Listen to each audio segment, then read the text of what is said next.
नमस्ते गुरुजी। नमस्ते नमस्ते, आशीर्वाद। बोलिए। ओम शांति आश्रम में आपका स्वागत है। आपको ट्रांसफ़र करे तो मैडम क्या बोली? देखिए, मैं एनएमडीसी में काम कर रहा था और एनएमडीसी आने के पहले मैं एक सोने की तरह बहुत अग्नि परीक्षा पास करके आया। आईआईटी खड़गपुर में था मैं। वहाँ भी बहुत दुर्जन दुष्ट शैतान मिला तो मैं विवेकानंद की किताब पढ़ना शुरू किया, क्योंकि जब ज्ञान आएगा तो आत्मविश्वास जगेगा, स्वाभिमान जगेगा, देशभक्ति आएगी, स्वाभिमान का मान और आगे बढ़ेगा। तो आईआईटी खड़गपुर से पीएचडी किया मैं फिजिक्स और मेटेरोलॉजी में।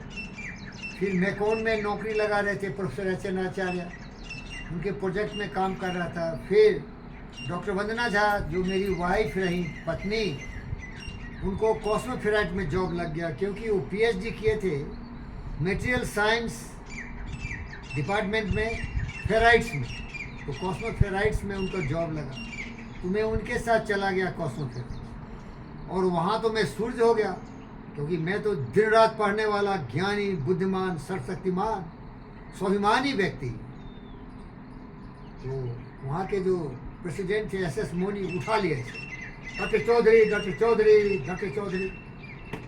इतना मान सम्मान, पूरे इंडिया का नंबर 1 फेराइट में बन गया, जिसमें कृष्णम राजू का भी था, सुचित्रा इलेक्ट्रॉनिक्स। इसको हम पूरा मटेरियल भेजते थे वहाँ से, कॉस्मोफेराइट से। मैं वहाँ का बहुत टॉप मैनेजमेंट में था, लगभग वाइस प्रेसिडेंट लेवल का था, धोनी के बाद ही।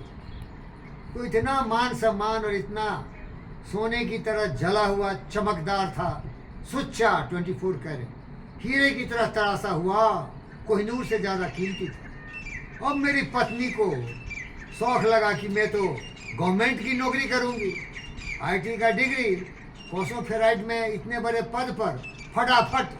गोबिला नाम का एक आदमी था, रमन कुमार गोबिला, आर.के. गोबिला, वो एनएमडीसी में न्यू प्रोडक्ट डेवलपमेंट खोला और उसमें दोनों को बुला लिया। समझ गए क्या? अब वहाँ आया तो मैं तो छोटे पोस्ट पर आया, चपरासी के पोस्ट पर लिया मुझे, बड़ा पोस्ट नहीं दिया, क्योंकि गोबिला डरपोक था, सोचा बड़ा पोस्ट देगा तो वो नीचे आ जाएगा।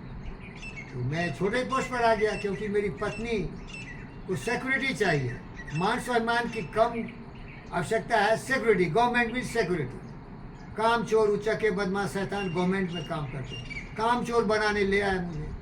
जब मैं कॉस्मोफेराइट से आया तो बहुत रोया, क्योंकि जो मान सम्मान, हमारी ईमानदारी, वफादारी, हमारे ज्ञान और बुद्धि का कॉस्मोफेराइट में था।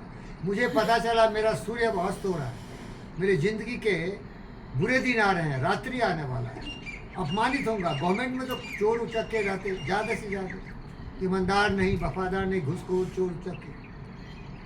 तो यहाँ आ गया, अब शुरू हो गया सिलसिला। एक बार क्या हुआ, यहाँ का इंचार्ज था सुरेश चंद्रा, वो नाम छुपा लिया था, उसका बाप का नाम लखपत राय था, तो ये अपना चंद्रा रख लिया, सुरेश चंद्रा, चंद्रा कहीं से लिख लिया। तो एक बार सबसे अकड़ के बात करते थे, शेर थे ना दुनिया के, वन ऑफ द ग्रेटेस्ट, कॉस्मोफेराइट से इंडिया का नंबर 1।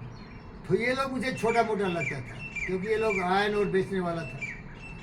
तो एक बार मैं कार पार्क कर दिया R&D सेंटर के पार्किंग में, तो सुरेश चंद्रा बुलाया, तो बोला इधर तुम पार्क क्यों करे, तुम एनपीडी में रहते। मैं बोला भाई देखो ये एनएमडीसी है, R&D और एनपीडी एक ही है, खाली था, मैं पार्क कर दिया। तो बहुत गुस्सा किया। मैं बोला देख, तेरे कार का मैं पेपर पढ़ लिया हूँ, तेरे बाप का नाम है लखपत राय। क्या नाम है? क्या नाम है बोलो भाई? लखपत राय। लेकिन तू लखपत वत नहीं है, एक नौकरी कर रहा है। ये एनएमडीसी तेरे बाप का नहीं है, मेरा भी। तो वो क्या बोलता है, अरे मैं R&D इंचार्ज हूँ, 1 सेकंड में जंगल भेज दूंगा धोनी मलाई, और भेज दूंगा बालाडेला, मालूम है पावर इतना है। तो वंदना झा भी वहाँ बैठी हुई थी।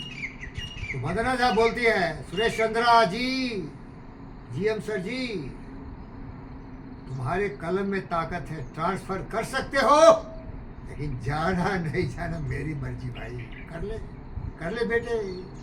वंदना झा इतना ताकतवर आदमी थी, बहुत पावरफुल। ओम शांति।